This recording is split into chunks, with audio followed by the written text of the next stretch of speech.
Hello అండి, నమస్తే. Welcome to విజయ మా ఊరు ఆడియో బుక్స్ ఛానల్. నేను విజయలక్ష్మి. ఫ్రెండ్స్, నవల స్రవంతిలో శ్రీ ఇందు రమణ గారి భైరవ వాక నవల ధారావాహికగా వినిపిస్తున్నాను కదా. మరి ఈరోజు భైరవ వాక నవల ఆడియో 7వ భాగం వినిపించబోతున్నాను. మరి ఆలస్యం చేయకుండా కథలోకి వెళ్ళిపోదాం, పదండి. భైరవ స్వామి మహత్యం కంటే మహాఘోరంగా సాగుతున్న వీళ్ల దోపిడీ గురించి చర్చించుకుంటూ రోడ్డుకు చేరుకున్నారు పాత్రో కుటుంబం.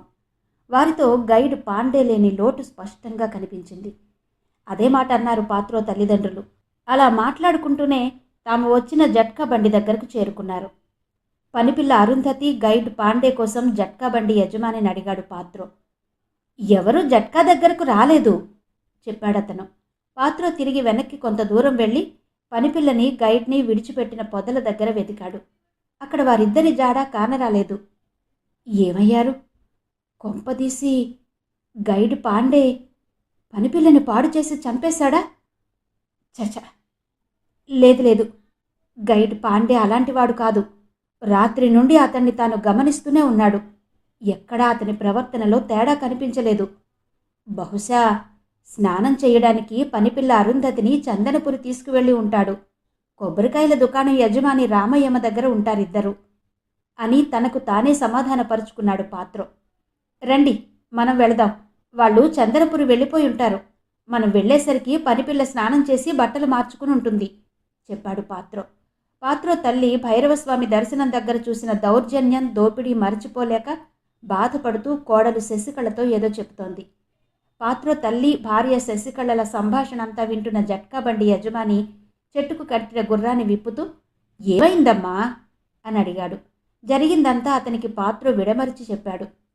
ఆ పూజారి ఎవరో కాదు బాబు, భైరవ్వాక కాంట్రాక్టరు చెప్పాడు జట్కా బండతను. అంటే? ఆశ్చర్యంగా అడిగాడు పాత్రో. చందనపురి దేవస్థానానికి చెందిన ఈ భైరవ వాకను నిర్వహించడం దేవస్థానం సిబ్బంది తరం కావడం లేదు. ఎందుకంటే ఈ ఆదాయం అంతా సిబ్బంది తినేస్తున్నారని అధికారుల అపోహ. అందుకనే ఏడాదికొక మారు బహిరంగ వేలంలో ఈ భైరవ వాక ద్వారా వచ్చే ఆదాయం అంతా గుత్తగా ఒక కాంట్రాక్టర్కి ఇచ్చేస్తుంటారు. అలా ఈ కాంట్రాక్టరు భైరవస్వామి ఆలయాన్ని, ఆదాయాన్ని ఈ ఏడాదంతా అనుభవించడానికి 2 లక్షల రూపాయలు దేవస్థానానికి ముందే చెల్లించాడు. వేలం పాడి దేవుణ్ణి సొంతం చేసుకున్నాడు అని చెప్పాడతను. అంటే మేమెంతో భక్తితో మొక్కుకున్న వెండి అవయవాలు, కొబ్బరికాయలు, అమృత కలసలు అన్నీ ఈ కాంట్రాక్టర్కు చెందుతాయన్నమాట అన్నాడు పాత్రో. అంతేకాదు బాబు, ఈ ఏడాదంతా ఈ ఆలయానికి ఇతనే యజమాని అన్నాడు జట్కా బండి తాత గుర్రాన్ని బండికి కడుతూ. అందరూ జట్కా బండికి కూర్చున్నారు. జట్కాలో కూర్చున్న పాత్రో కుటుంబ సభ్యులకు అతను చెప్పింది వినేసరికి మరి నోట మాట రాలేదు. తమ భక్తి అతనికి భుక్తి. కలికాలం అంటే ఇదేనేమో. జట్కా బండిపైకి ఎగిరి కూర్చున్నాడు జట్కా తాత. గుర్రాన్ని అదిలించాడు. మట్టి రోడ్డు మీద నుండి తారు రోడ్డుపైకి చేరుకుంది జట్కా. ఆ ప్రదేశానికి కొద్ది దూరంలో గుబురుగా ఉన్న పొదల మాటున నక్కి పాత్రో కుటుంబాన్ని బయలుదేరుతున్న జట్కా బండినే చూస్తూ కూర్చున్నారు గైడ్ పాండే, పనిపిల్ల అరుంధతి. జట్కా కనుచూపు మేర దూరమయ్యే వరకు వాళ్ళిద్దరూ అలా పొదల మాటునే నక్కి నక్కి చూస్తూ కూర్చున్నారు. జట్కా బండి కనుమరుగు కాగానే గుండెల్లో నుంచి తన్నుకొస్తున్న దుఃఖాన్ని ఆపుకోలేకపోయింది అరుంధతి. వెక్కి వెక్కి ఏడుస్తూ పాండే గుండెల మీద వాలిపోయింది. తప్పు చేశాను, చాలా తప్పు చేశాను. నేనిలా అబద్ధమాడి ఉండకూడదు అని ఏడుస్తూ పాండేని వాటేసుకుంది అరుంధతి. ఏం చేశావు? నువ్వేమి తప్పు చేయలేదు. నన్ను ప్రేమించావు, గాఢంగా ప్రేమించావు, అంతేనా? అందుకోసం మనం ఏకాంతంగా కలవడం కోసం అలా అబద్ధం ఆడావు అన్నాడు గైడ్. అంతేనా?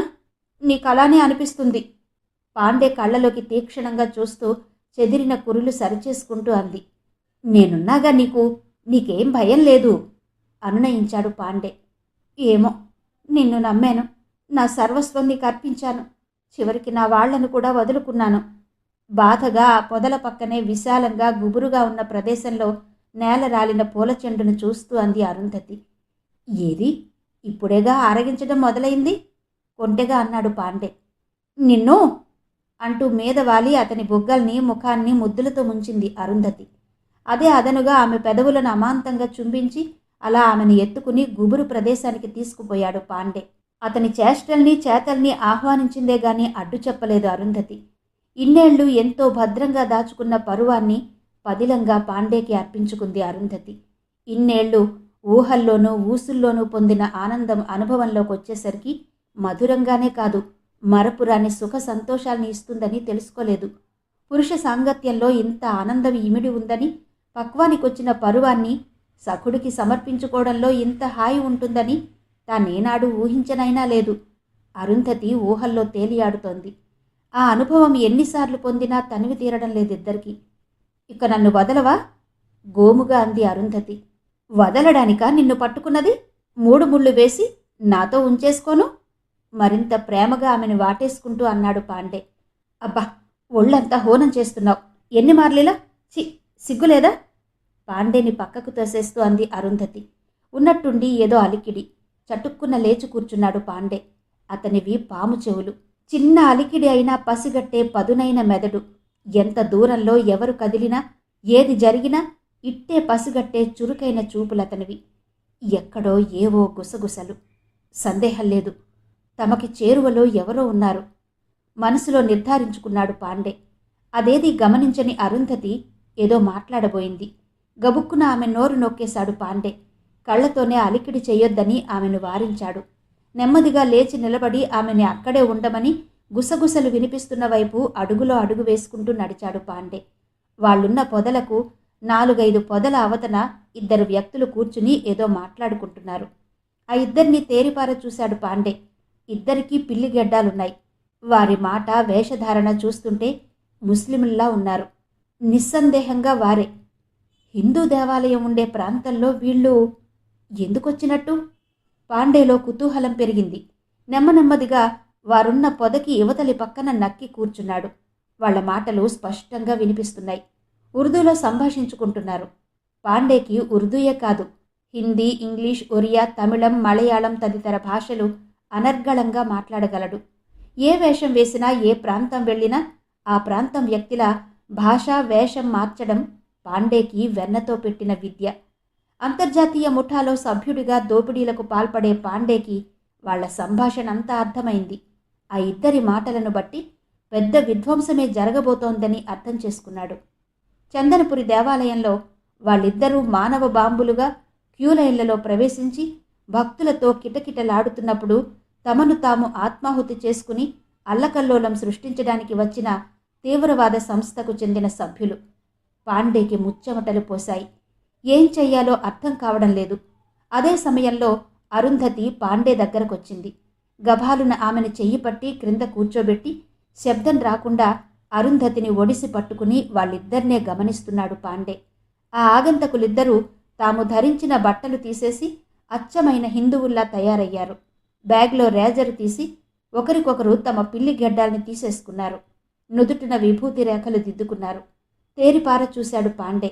అలా వాళ్ళిద్దరినీ చూసేసరికి అతనికి తెలియకుండానే ముచ్చెమటలు పట్టాయి. అరుంధతి భయంతో కళ్ళు మూసుకుంది. ఆ ఆగంతకులిద్దరూ తమ నడుములకు బెల్టు బాంబులు తగిలించుకున్నారు. వాటిపై టైటుగా ఉన్న బనీళ్లు తొడుక్కున్నారు. ఆ పైన కలీల్ షర్టు, షరాయి వేసుకుని అచ్చమైన భక్తుల్లా తయారై నిలబడ్డారు. పాండేకి శ్వాస పీల్చడానికి కూడా భయంగా ఉంది. వాళ్ళు తమని గమనిస్తే అక్కడికక్కడే నరికి చంపేస్తారు. కరుడుగట్టిన నరహంతకులు వాళ్ళు. చుట్టూ పరికించి చూశారు ఆగంతకులిద్దరూ. ఎవరూ తమని గమనించలేదని నిర్ణయించుకుని ముందుగా ఒకడు రెండో వాడిని ఆలింగనం చేసుకున్నాడు. అల్లా అచ్చా కరేగా అంటూ విషెస్ చెప్పి ఆ పొదల మాటు నుండి రోడ్డు మీదకు పెద్ద పెద్ద అంగలు వేసుకుంటూ వెళ్ళిపోయాడు. రెండవవాడు కింద కూర్చుని తమతో తెచ్చుకున్న బ్యాగులో రేజరు, బట్టలు సర్దుతున్నాడు.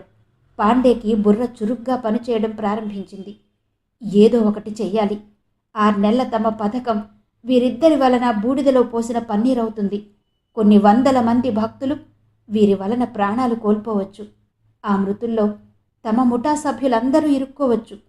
తను, అరుంధతి కూడా వీరి ఘాతుకానికి బలి కావచ్చు. అవును, నిజమే. తప్పదు. వీళ్ళనెలా అయినా ఈ విధ్వంసం జరపకుండా అడ్డుకోవాలి. అప్పటికే మొదటివాడు తార్ రోడ్డుకు చేరుకున్నాడు. అటుగా ఖాళీగా వెళుతున్న ఆటో ఎక్కి కూర్చున్నాడు. అంతా గమనించాడు పాండే. అంతే, చురుగ్గా కదిలాడు పాండే. అరుంధతిని అక్కడే ఉంచి ఆత్మరక్షణ కొరకు తన బొడ్లో దాచుకున్న బాకు బయటకు తీసి స్థిరంగా పట్టుకున్నాడు. 4 అంగల్లో ఆగంతకుని చేరుకున్నాడు పాండే. చటుక్కున ఆ ఆగంతకుని మెడ పట్టుకుని బాకుతో మెడ కండరాలను బలంగా కోశాడు. అనుకోని ఆ దృశ్యం చూసిన అరుంధతి కెవ్వున కేకేసి అంతలోనే తనను తాను అదుపు చేసుకుని నిశ్చేష్టురాలై నిలబడిపోయింది. తన వెనకే హఠాత్తుగా వినిపించిన అడుగుల సవ్వడికి వెనక్కి తిరిగి చూడబోయిన ఆగంతకుడు తన కంఠాన్ని ఎవరో బాకుతో కోసేసరికి ఏం జరుగుతుందో గ్రహించలేకపోయాడు. అతను తెలివి తెచ్చుకుని తిరగబడదామనుకునేసరికి శరీరంలో నిస్సత్తువ ఆవహించేసింది. పాండే అంతకంటే చురుగ్గా ప్రవర్తిస్తున్నాడు. ఆగంతకుని గొంతు చాకుతో కసిగా కోస్తూనే గభాలున అతని చేతిలో ఉన్న బ్యాగ్ లాక్కుని అక్కడి నుండి ఒక్క ఉదుటున పరుగందుకుని అరుంధతి దగ్గరకు వచ్చిన పాండే ఆమె చెయ్యి పట్టుకుని బరబరా ఈడ్చుకుంటూ తారు రోడ్డు దగ్గరకు పరుగందుకున్నాడు. కిందపడి గిలగిలా తన్నుకుంటూ ప్రాణాలు వదులుతూ కూడా తమ ఆచూకీ ఎవ్వరికీ తెలియకూడదన్న స్థిర చిత్తంతో తమ నడుముకున్న బెల్ట్ బాంబు బటన్ నొక్కుతూ ప్రాణాలు వదిలాడు ఆగంతకుడు. అంతే, పెద్ద విస్ఫోటనం. భైరవవాకంతా దద్దరిల్లిపోయింది. ఆ చుట్టుపక్కల ఉన్న పొదలన్నీ మంటల్లో చిక్కుకున్నాయి. అతని అవయవాలన్నీ ఆ ప్రదేశమంతా ఎగిరిపడ్డాయి. జట్కా బండి చందనపురికేసి పరిగెడుతోంది. అప్పటికే 6 గంటలు దాటి అరగంట కావస్తోంది. ఎండ వెన్నెల్లా ప్రకాశిస్తోంది. ఆటోలో అయితే అరగంటలో వెళ్ళిపోయేవారు. నేరకపోయి జట్కా బేరమాడారు. ఇది దరి చేరేసరికి ఎంత సమయం పడుతుందో మనసులోనే నొచ్చుకున్నాడు పాత్రో. గుర్రబండిలో కూర్చున్న పాత్రో కుటుంబ సభ్యుల వదనాల్లో ఆనందం లేదు. ఆందోళనతో అందరూ అవాక్కయి కూర్చున్నారు. ఎన్నో ఏళ్లుగా తమ ఇంట్లో ఉన్న పని మనిషి అరుంధతి కనిపించకపోవడం వారిని ఆందోళనకు గురి చేస్తోంది. చందనపురి వెళ్లి కొబ్బరికాయల వర్తకి రామాయమ్మ దగ్గర ఉంటుందని పాత్రో ఊహించి చెప్పినా ఎందుకో వారి మనసు కీడు శంకిస్తోంది. గైడ్ పాండే ఆమెని మోసగించి ఎక్కడికైనా తీసుకుపోయాడా? ఆ ఆలోచన కలగడంతో పాత్రోకి కూడా యాత్రకి వచ్చిన సంతోషం పటాపంచలైంది. భైరవ్వాక దర్శనానికి భక్తులు నడుచుకుంటూ తండోపతండాలుగా వెళుతున్నారు. జట్కాలు, ఆటోలు చెప్పనలవి కాదు. భైరవస్వామిలో ఎంత మహత్యం లేకపోతే ఇంతమంది ఆ అడవికి బయలుదేరి వస్తారు? అయితే అక్కడ నిర్వహణ మాత్రం పాత్రోకి మనస్కరించలేదు. భక్తుల నమ్మకాన్ని అమ్ముకుంటూ వ్యాపారం చేస్తున్నారు. ఉన్నట్టుండి దిక్కులు పిక్కటిల్లేలా భయంకరమైన శబ్దం. జట్కా బండికి కట్టిన గుర్రం ఒక్క క్షణం అదిరిపడింది. బండి వెనక్కి ఒరిగింది. బండిలో కూర్చున్న పాత్రో కుటుంబం మొత్తం క్రింద పడాల్సిందే. జట్కా బండి యజమాని చాకచక్యంగా గుర్రబండిని పడకుండా నిలబెట్టాడు. ఎక్కడో బాంబు పేలిన శబ్దం. ఒక్క క్షణం అందరూ అవాక్కయి కూర్చున్నారు. ఎక్కడ ఏం జరిగిందో ఎవరికీ అర్థం కావడం లేదు. తనకెందుకులే అన్నట్టు గుర్రం మళ్ళా పరుగందుకుంది. ఎవరికీ అర్ధగంట వరకు నోట మాట రాలేదు. తిన్నగా కొండ బస్టాండ్కు చేరుకుంది జట్కా. అప్పటికే రామయ్యమ్మ వీరి కోసం ఎదురు చూస్తోంది. జట్కా బండి బస్టాండ్లోకి రాగానే పరుగున వచ్చి చేరుకుంది. బాగా జరిగిందా ప్రయాణం? భైరవస్వామిని దర్శించారు కదా? నవ్వుతూ అడిగింది రామయ్యమ్మ. ఆ మాటలనెవరూ పట్టించుకోలేదు. బండి దిగుతున్న పాత్రో కళ్ళు గైడ్ పాండే కోసం, పనిపిల్ల అరుంధతి కోసం వెతికాయి. గైడ్ పాండే ఇక్కడికి రాలేదా? ఆతృతగా అడిగాడు పాత్రో. గైడా? మీతో కదా వచ్చాడు? అయోమయంగా అంది రామయ్యమ్మ. వచ్చాడు. మా పనిపిల్ల పాండే ఇక్కడకు రాలేదా? పాత్రో భార్య శశికళ అంది. ఇక్కడకు రాలేదే? అయ్యో, ఆ సచ్చినోడు గాని మీ పనిపిల్లని లేపుకుపోలేదు కదా? ఆందోళనగా అంది రామయ్యమ్మ. దైవ దర్శనానికి రాకూడదని పనిపిల్ల చెప్పింది. ఒక్కరిని రోడ్డు మీద వదిలేయాల్సి వచ్చి తోడుగా గైడ్ పాండేను ఉండమని మేమందరం భైరవ్వాక దర్శనానికి వెళ్ళాం. తిరిగొచ్చాక చూస్తే ఇద్దరూ కనిపించలేదు. ఏమయ్యారో, ఎక్కడికి వెళ్లారో? దాదాపుగా ఏడుస్తున్నట్టుగానే అంది పాత్రో తల్లి. ఎదవ సచ్చినోడు, నిక్షేపం లాంటి పిల్లని మోసం చేసి తీసుకుపోయి ఉంటాడు. తన నోటికొచ్చిన బండబూతులు తిట్టింది వర్తకి రామయ్యమ్మ. గైడ్ ఇల్లెక్కడో మీకు తెలుసా? మౌనంగా అన్నాడు పాత్రో. ఇల్లా వాళ్ళకాడ? ఆడికి ఇల్లెక్కడేడ్చింది? ఎక్కడి నుంచి వచ్చాడో, ఏ ఊరో, ఏ భాషో ఎవరికి తెలుసు? అంది రామయ్యమ్మ. అదేంటి, ఇక్కడేగా ఉంటున్నాడు, అతని గురించి మీకు తెలీదా? పాత్రో తండ్రి కొంచెం కటువుగానే అన్నాడు. ఆడి గురించి ఆరా తీయడానికి ఆడు నా తమ్ముడా అన్నా? 6 నెలల క్రితం ఈ ఊరు వచ్చాడు. ఎవరూ లేనివాడినని అందరికీ చెప్పాడు. ఇదిగో ముందు ఆ హోటల్లోనే టిఫిన్ సప్లై చేయడానికి చేరాడు. 4 భాషలు నోటికి రావడం వలన ఇదిగో ఇలా మీలాంటోళ్ళకి గైడ్గా చేస్తూ 4 రాళ్లు సంపాదించుకు తిరుగుతున్నాడు. అంతదాకే ఆడి గురించి ఇక్కడ అందరికీ తెలిసింది. తనకి తెలిసింది చెప్పింది వర్తకి రామయ్యమ్మ. ఆమె చెప్పింది వినేసరికి పాత్రో కుటుంబానికి మతిపోయింది. ఏం చెయ్యాలో అర్థం కావడం లేదు. అచేతనంగా అక్కడే కూలబడిపోయారందరూ. ముందు అదిగో అక్కడ పోలీస్ స్టేషన్ ఉంది, వెళ్ళి రిపోర్ట్ ఇవ్వండి. మీరు స్వామి దర్శనం ముగించుకుని వచ్చేసరికి దొరికిపోతుంది. ఏం భయపడకండి, వెళ్ళండి ధైర్యం చెప్పింది రామయ్యమ్మ. ఆమె హితవాక్యాలు వినేసరికి పాత్రోకి ఉత్సాహం కలిగింది. వెంటనే ఎదురుగా కొద్ది దూరంలో ఉన్న పోలీస్ అవుట్ స్టేషన్కి వెళ్ళాడు. పనిపిల్ల రూపురేఖలు, గైడ్ పాండే గురించి పూర్తి వివరాలతో రిపోర్ట్ రాసిచ్చాడు పాండే. మీరు ధైర్యంగా వెళ్ళి దైవ దర్శనం ముగించుకు రండి. ఈలోగా మేము ట్రేస్అవుట్ చేస్తాం, వర్రీ కాకండి. ఆ స్టేషన్లో ఉన్న రైటర్ పాత్రోకి భరోసా ఇచ్చాడు. స్టేషన్లో జరిగిందంతా తన వాళ్లకి చెప్పాడు పాత్రో. అందరికీ మనసుకి ఊరట కలిగింది. ఆ భగవంతుని మీద భారం వేశాము, ఆయనే మన అరుంధతిని మన దగ్గరకు చేరుస్తాడు. చందనస్వామికి నమస్కరిస్తూ అంది పాత్రో తల్లి. పిల్లలు ఆకలి ఆకలి అంటూ కేకలేసేసరికి పనిపిల్ల అరుంధతి విషయం ఒక్క క్షణం మర్చిపోయారందరూ. ఆకలికి తాళలేకపోతున్నారు పిల్లలు. పాత్రో తండ్రికి కూడా అలాగే ఉంది. బస్టాండ్లోనే ఒక పక్కగా ఉన్న టీ స్టాల్ దగ్గరికి వెళ్లారందరూ. ఇడ్లీ ఒక పూరి తీసుకుని టీ తాగారు. మనిషికి 15 రూపాయలు బిల్ అయింది. 6గురికి 90 రూపాయలు వసూలు చేశాడు టీ కొట్టు యజమాని. ఈ క్షేత్రంలో పుణ్యం కొనుక్కోవడానికి వచ్చాం గనక ఇలా పాపాన్ని వదిలించుకోక తప్పదులేండి అంటూ తల్లిదండ్రులకు నచ్చ చెప్పాడు పాత్రో. మనం ఇంటికి తిరిగి వెళ్ళడానికి బస్ ఛార్జీలు కూడా లేకుండా వీళ్ళు మనల్ని లూటీ చేసేటట్టున్నారా అన్నాడు పాత్రో తండ్రి. ఊరుకోండి, అవేం మాటలు, తదాస్తు దేవతలుంటారు. పాత్రో తల్లి భర్తని మందలించింది.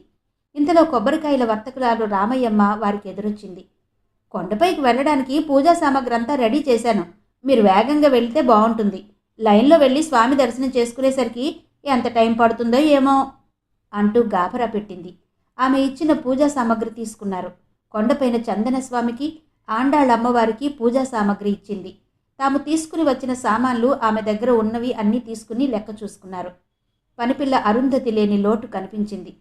పిల్లలతో సామాన్లు మోసుకుంటూ కొండపైకి మెట్లు ఎక్కడం కష్టం, ఇప్పుడెలా మనసులోనే అనుకున్నాడు పాత్రో. ఎవరినన్నా ఈ మూటలు మోయడానికి కూలీని చూడమంటారా? వాళ్ల మనసులోని మాట గ్రహించినట్టే అంది రామయ్యమ్మ. అంటూనే కూలీని పిలిచింది. కొండపైకి వెళ్ళడానికి తిరిగి క్రిందికి తీసుకొచ్చి బస్టాండ్లో రైల్వే స్టేషన్కి వెళ్లే బస్సు ఎక్కించే వరకు తనదే బాధ్యత అని చెప్పి 300 రూపాయలు ఇమ్మని అడిగిందామె. 200 ఇస్తాం, వస్తేరా నిక్కచ్చిగా అన్నాడు పాత్రో.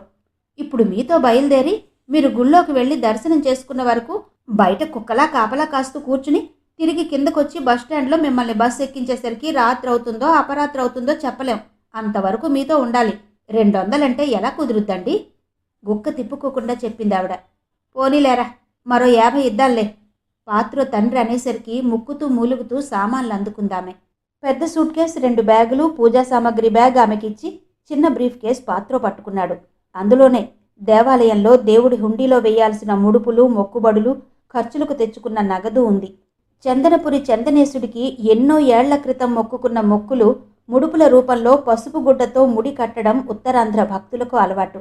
అందులో దేవుడి హుండీలో వేయడానికి తమ శక్తి కొద్దీ డబ్బులు మూటగా కట్టి దాన్ని ఏ గాలి మైలు సోకకుండా పైనుండి వేలాడే ఉట్టిలో పెడతారు. ఇలా తీర్థయాత్రలకు వచ్చే వరకు అలాగే ఉంచుతారు. పాత్రో కుటుంబం కూడా తాము ఎన్నో ఏళ్లుగా మొక్కుకున్న ముడుపులన్నీ బ్రీఫ్ కేసులోనే భద్రంగా తెచ్చారు. కొండపైకి వెళ్ళడానికి తమ సామాన్లన్నీ సర్దుకున్నాక బయలుదేరబోతూ, మీకెంతివ్వాలో చెప్పండి రామయ్యమ్మని ఉద్దేశించి అన్నాడు పాత్రో. అరగంట లెక్కలు కూడికలు చేసి 690 రూపాయలయింది దీర్ఘంగా చెప్పింది రామయ్యమ్మ. పాత్రోకి నోట మాట రాలేదు. ఏమైందిరా, ఎంతంటోంది? పాత్రో స్థాణువల్లే నిలబడిపోయేసరికి పాత్రో తండ్రికి ఏం జరిగిందో అర్థం కాలేదు. 690 రూపాయలు అనేసరికి అలా కళ్ళు మిటకరిస్తూ చూస్తారే, తీయండి తీయండి, నాకు వేరే పనుంది అంటూ కసిరింది రామయ్యమ్మ. దేనికి?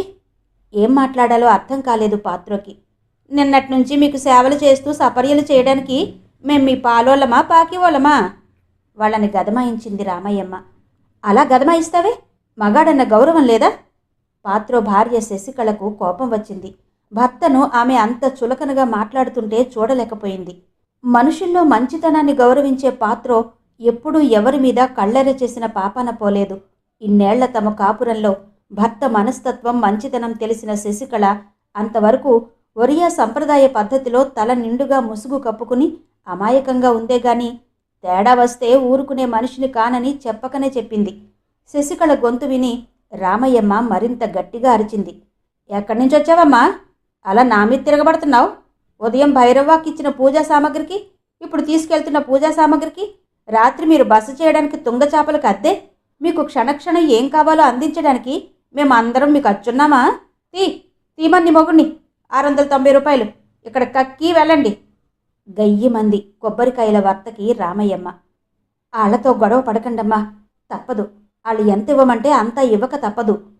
చిన్నగా పాత్రో తల్లి చెవిలో వచ్చిరాని ఒరియాలోనే గుసగుసగా అంది మూటలు మొయ్యడానికొచ్చిన కూలి మనిషి. కోడలి పిల్లని ఆమె అలా గదమాయించేసరికి పాత్రో తండ్రికి చిర్రెత్తుకొచ్చింది. మాటలు కొంచెం మర్యాదగా రానివమ్మా, ఇంత దూరం మేము వచ్చింది నీతో తిట్టించుకోవడానికి కాదు, పౌరుషంగా అన్నాడు పాత్రో తండ్రి. ఇంతలో ఆ పక్కనే ఏదో కలకలం రేగింది. 4-5 ఆడాళ్ళు, 2 మగాళ్ళు, 4 పిల్లలు గోలగోలగా ఏడుస్తున్నారు. ఆ గొడవ చూసి పాత్రో కుటుంబంతో మాట్లాడుతున్న రామయ్యమ్మ అక్కడకు పరుగందుకుంది. ఏమైందో సంశయంగా అన్నాడు పాత్రో. ఏమవుతుంది? ఇప్పుడిక్కడలాగే అక్కడ ఎవరో కొబ్బరికాయల వ్యాపారికి అడిగిన డబ్బులు ఇవ్వకపోవడం వలన రేగిన గొడవ. ఇదంతా ఎప్పుడు ఇక్కడ మామూలే అన్నట్టుగా కూలీ మనిషి అంది. అంటే? పాత్రో తండ్రి కుతూహలంగా అడిగాడు. ఈలోగా అట్నుంచి ఒక భక్తుడి తలపైన పెద్ద గాయంతో రక్తం కారుతుంటే 2-3 అతన్ని నడిపించుకుంటూ వీళ్ల ముందు నుంచే ఏడ్చుకుంటూ హాస్పిటల్కు తీసుకువెళ్తున్నారు. చూసారా, వాళ్ళు అడిగిన డబ్బులు ఇవ్వక వాదనకు దిగేసరికి ఇదిగో ఈ రామయ్యమ్మ గారి చెల్లెలే ముదర కొబ్బరికాయతో ఈ భక్తుడి తల పగలగొట్టినట్టుంది. రక్తం ఎలా కారుతుందో చూడండి. అతన్నే చూస్తూ చెప్పింది కూలి మనిషి. పాత్రోకి ముచ్చెమటలు పోశాయి. ఎందుకొచ్చిన గొడవ? ఆవిడ ఎంత అడిగిందో అంతా ఇచ్చేసి రండి. పాత్రో భార్య శశికళ గుండె ధైర్యం కూడా దిగజారిపోయింది. గోళ్ళు చాకరీ అంతా చేయించుకొని డబ్బులు ఇవ్వడానికి డాబులు పోతారు. సచ్చినోడికి మంచి పని అయింది. తిట్టుకుంటూ పెద్ద పెద్ద అంగలు వేసుకుంటూ రామయ్యమ్మ వీళ్ల దగ్గరకొచ్చింది. అప్పటికే పాత్రో 690 రూపాయలు చేత్తో పట్టుకుని రెడీగా ఉన్నాడు. ఆవిడ దగ్గరకు రాగానే టక్కున చేతిలో పెట్టి మరి మారు మాట్లాడకుండా వెనుతిరిగాడు. ఇలాంటి బుద్ధిమంతులుండబట్టే మా వ్యాపారాలు ఇలాగైనా సాగుతున్నాయి అంటూ పాత్రోకి కితాబునిచ్చిందామె. భయంకరమైన బాంబు శబ్దానికి ఆ ప్రాంతమంతా కంపించిపోయింది. అరుంధతి చెయ్యి పట్టుకుని పాండే పరుగు పరుగున రోడ్డు మీదకు చేరుకున్నాడు. పద, మనం ఇక్కడ ఒక్క క్షణం కూడా ఉండకూడదు అంటూ అరుంధతిని ఒడిసి పట్టుకుని ఆ పక్కనే ఉన్న ఆటో ఎక్కి కూర్చున్నాడు పాండే. ఏం జరిగింది సార్? ఆ శబ్దమేంటి? ఆటో వాళ్ళ అడుగుతున్నాడు. అతని మాటలు పట్టించుకోకుండా అడిగాడు పాండే. సొంఠ్యం వస్తావా? వస్తానంటూనే ఆటో వెనక్కి తిప్పి తార్ రోడ్డు మీద రయ్యిన ముందు కురికించాడు ఆటో డ్రైవర్. అదేంటి, మనం చందనపురి దర్శనానికి అటు కదా వెళ్లేది, ఇలా వెళ్తున్నావేంటి? ఆశ్చర్యంగా ప్రశ్నించింది అరుంధతి, అంతవరకు తనని ఆవహించిన అయోమయాన్ని వదిలించుకుంటూ. మళ్ళీ వద్దాం, అక్కడ చిన్న పనుంది చెప్పాడు పాండే. అదే క్షణం సెల్ ఫోన్ రింగ్ నిశ్శబ్దాన్ని చీల్చుతూ మోగింది. అంతకు అరక్షణం ముందే ఆపి ఉన్న సెల్ ఫోన్ ఆన్ చేశాడు పాండే. పాండే దగ్గర ఖరీదైన సెల్ ఫోన్ చూస్తూనే డంగైపోయింది అరుంధతి. నిన్న సాయంత్రం నుండి తమతోనే ఉన్న గైడ్కి ఇంతవరకు ఒక్కసారి కూడా ఫోన్ రాలేదు, రింగు కూడా వినిపించలేదు. కానీ ఇప్పుడు ఇంత హఠాత్తుగా సెల్ రింగ్ అయింది. ఎవరు చేసుంటారు? తన దగ్గర సెల్ ఫోన్ ఉందని తన యజమాని పాత్రోకి కూడా ఇతను చెప్పలేదు. తమని వెతుకుతున్న పాత్రోకి కొబ్బరికాయల వ్యాపారి పాండే సెల్ నంబర్ ఇచ్చిందా? తమ కోసం పాత్రో గారు గాని చెయ్యలేదు కదా, అదే అయ్యుంటుంది. అంతే, ఆ ఆలోచన రాగానే అరుంధతికి ముచ్చెమటలు పోశాయి. సెల్ ఫోన్ రింగ్ ఆగడం లేదు, అదే పనిగా మ్రోగుతోంది. చేతిలో భద్రంగా ఉన్న సెల్ ఫోన్ ఆన్ చేయబోయాడు పాండే. వద్దు, మా యజమాని పాత్రో గారై ఉంటుంది అంటూ పాండేని వారించబోయింది అరుంధతి. అప్పటికే పాండే మొహం ఎర్రబడింది. ఆ కాల్ ఎక్కడి నుంచి వచ్చిందో పాండేకి తెలుసు. ఇక నుండి తమ ఆపరేషన్ సీరియస్గా మొదలవుతుంది. తమ నాయకుడి దగ్గర నుండి వస్తున్న ఫోన్ అది. ఆటో కుర్రాడు తన మానాన తను ఆటో నడుపుతున్నాడు. అతని దృష్టంతా రోడ్డు మీదే ఉంది. సెల్ ఆన్ చేశాడు పాండే. ఎక్కడున్నావు? ఏం చేస్తున్నావు? అవతలి గొంతు కర్కశంగా ఉంది. బాస్, వస్తున్నా, మీరెక్కడున్నారు? ఇక్కడికి రావద్దు. పరిస్థితి మారిపోయింది. మీరు సొంఠ్యాన్ దగ్గరే ఉండిపోండి. అర నిమిషంలో మీ దగ్గరుంటా అంటూ ఫోన్ కట్ చేశాడు పాండే. అరుంధతికి తెలియకుండానే ఆమె గుండెల్లో భయం ఆవహించింది. పాండే ఎవరు? అవతల ఆ బాస్ ఎవరు? తన గమ్యమేటు? తన గతేం కావాలి? తానేదో తప్పు చేస్తోంది. ఏదో విషవలయంలో తాను చిక్కుకుంది. ఇంతవరకు తానెరిగిన పాండే ఇతను కాదు. చిలిపిగా నవ్వుతూ నవ్విస్తూ తనని తన వలపు చూపులతో గాలం వేసి వరుసపరుచుకున్న మన్మథుడు ఇతడు కాదు. అక్కడ ఆ పొదల మాటున ఆ ఆగంతుకుణ్ణి నిర్దాక్షిణ్యంగా గొంతు కోసి చంపినప్పుడు ఎంత రాక్షసుడిగా మారిపోయాడు. అవును, ఆ క్షణం అతని కళ్ళలో కనిపించిన కర్కసత్వం, రాక్షసత్వం తను గమనించకపోలేదు. అవును, నిజంగా పాండే రాక్షసుడే. ఇప్పుడు తన గతేం కాను? ఆ ఆలోచనతోనే అరుంధతి మనసు భారమైంది. భయం భయంగా ఆటోలో ముడుచుకు కూర్చుంది అరుంధతి. ఇదేమీ పట్టని ఆటో రివ్వున దూసుకుపోతోంది. శ్రీ ఇందూ రమణ గారి భైరవవాక నవల ఆడియో 7వ భాగం విన్నారు కదా. మిగిలిన కథ సరిగ్గా రేపు ఇదే సమయానికి, అంటే సాయంత్రం 7 గంటలకు మీకు వినిపిస్తాను. మరి అంతవరకు సెలవు. నమస్తే.